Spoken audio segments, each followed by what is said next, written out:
Tordaşlar yaxşımısınızlar? Bitirvatqa orun bolsa Qashqar shahar yetganini oldi. Sabiylar Allah vaziri. Nima demak kelsanglar, Sabiylar Allah vazirimizda chat faoliyatining to'xtab qolgani yo'q. Hozirma biz qanday faoliyat va tordash bilan bir ko'rib, bahramon bo'ladi deb kirib chiqmoqchi. Nima qanday qilib o'rgandakmi? Sabiylar Allah vazirining chat xabarini kelib keldik. Allah vaziri marhamat do'stlar. Paltak to'shki to'g'risida chiqamiz. 5 10ni baqqalda haydab yurib payman to'g'risida. Mana.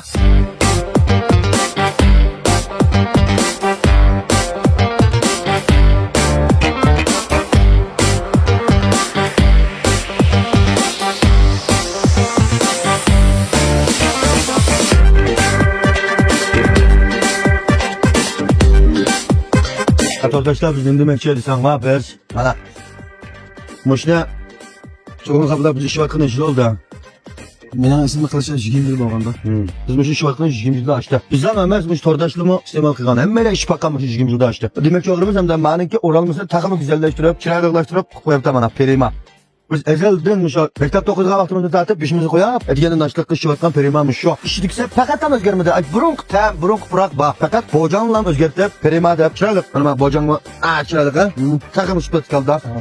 Qaytidan masalasida cho'mish tordoshlarimizningki, biz umush Perimani iste'mol qilgan tordoshlarimizningki, mush bojansiz diqqat qo'shini qilamiz. Mana. Mana cho'ma do'stlar, bu cho'nimi bak qilib ishkansizlar, mana kichkinin bilsizlar. Çoğunun bilsizler. Biz bunu işi vaktinde 15-20 yıl gitti. Biz dikkat kıldığa yerimiz banamış. Oralımızı güzelleştirip Perima da bizi dayak koyduk. Nakapını nereydin kösanın bilsizler. Bunun biz ama yetken sebebiyle Allah vaziri kötü faaliyetini kıttı. Biz faaliyetini behriman bulup kalsa onda. O iş suretini sundu. Ken kalık almışlıkta, erimizle kalıkmışlıkta biz olmuş o. Perimalarımızda sonup erişine ümit kılmamız endikin. Arkadaşlar biz ne demek şey desem var biz. Bana.